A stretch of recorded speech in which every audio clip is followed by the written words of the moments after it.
पापा आप एक काम करो, आप यहाँ पे छुप जाओ।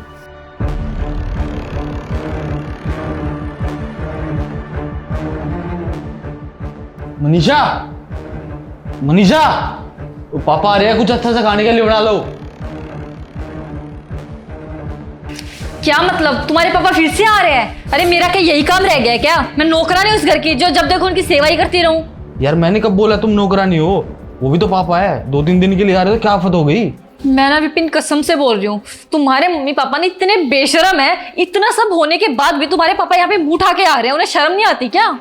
यार वो पापा है, उनका भी तो मन करता होगा अपने बच्चों से मिलने का, और हम बच्चे हैं, हमारा भी तो कुछ फर्ज होगा उनको लेके।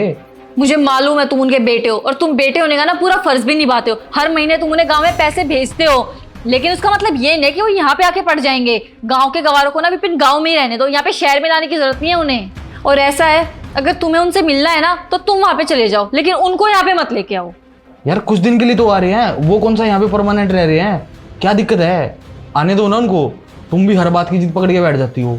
देखो मैं ना उन्हें बिल्कुल भी नहीं रखूंगी, मुझे बहुत अच्छे से पता है। यहाँ पे थोड़े थोड़े दिन के लिए आएंगे और फिर यहीं पे ही रुक जाएंगे वो। तुम्हारा क्या है, तुम तो पूरा दिन ऑफिस में रहते हो, पूरा दिन झेलना तो मुझे पड़ेगा ना उन्हें, और मुझसे ये सब ना बर्दाश्त नहीं होगा।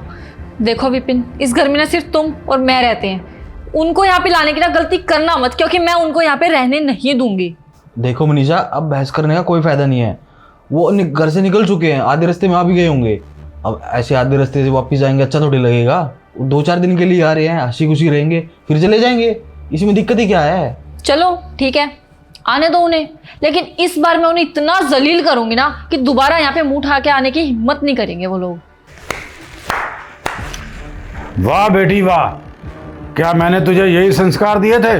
पापा आप यहाँ पे? लो, अब तो पापा तुम्हारे सामने ही है, अब करो जलील।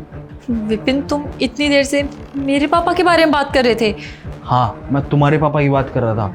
देख लिया पापा, बाप ने मेरे माँ बाप को लेके इसके अंदर कितना जहर भरा हुआ है, और इसकी इन्हीं हरकतों की वजह से ना हम मिलजुल के नहीं रह पाते। और आप कहते हो मैं नहीं रहना चाहता उनके साथ। अब तो आपने अपनी आंखों से देख लिया ना अपनी बेटी कैसे लिए थे। अब आप खुद ही देख लीजिए इसने मेरे परिवार को कैसे तोड़ रखा है। शर्म आनी चाहिए तुझे। मैं कितना तुझे सही समझता था और तू गलत निकलेगी, मैंने ऐसा सोचा भी नहीं था। क्या मैंने तुझे यही परवरिश दी थी, ऐसे संस्कार दिए थे कि तू शादी के बाद अपना घर ही तोड़ दे? दामाद जी, इसकी तरफ से मैं आपसे माफी मांगता हूँ। ये ऐसा करेगी मैंने कभी सोचा भी नहीं था। अरे नहीं पापा जी, आप हाथ मत जोड़िए, मैं मजबूर था। इसे समझाने का कोई और तरीका नहीं था मेरे पास। इसको मैंने इतना समझाया कि मिलजुल के रहते हैं, मिलजुल के रहने से खुशियाँ बढ़ती हैं, लेकिन इसको समझ ही नहीं आ रहा।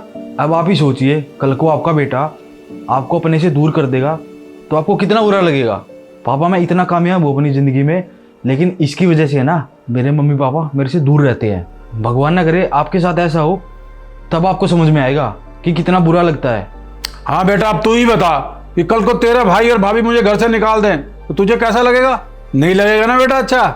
नहीं पापा, मैं ऐसा बिल्कुल भी नहीं चाहती, मुझे बिल्कुल भी अच्छा नहीं लगेगा। लेकिन वो ऐसा करेंगे तो मुझे घर से बाहर निकाल देंगे और मैं ये सड़कों पे दर दर भटकूंगा। नहीं नहीं, मुझे पता है भैया भाभी कभी भी आपके साथ ऐसा नहीं करेंगे। भैया आपसे बहुत ज्यादा प्यार करते हैं और आपकी बहुत केयर करते हैं वो।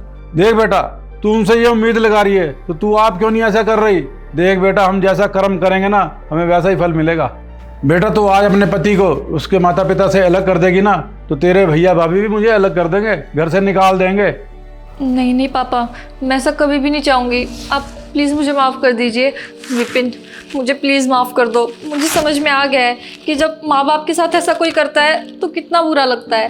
देखो मैं तुमसे प्रॉमिस करती हूँ कि मैं आज के बाद कभी भी ऐसा नहीं करूँगी। हम सब लोग मिलजुल के एक घर में रहेंगे। देखो मनीषा, वो हमारे मम्मी पापा हैं, उनको लेके हमारी कुछ जिम्मेवारी होती है। बस मैं तुम्हें यही समझाने की कोशिश कर रहा था। और जिस घर में माँ बाप का साया होता है ना, उस घर में हमेशा खुशियाँ रहती हैं। थैंक यू पापा जी मुझे समझने के लिए। सही किया तूने बेटा, इसको समझाने का यही तरीका था। पापा जी आप बैठिए ना।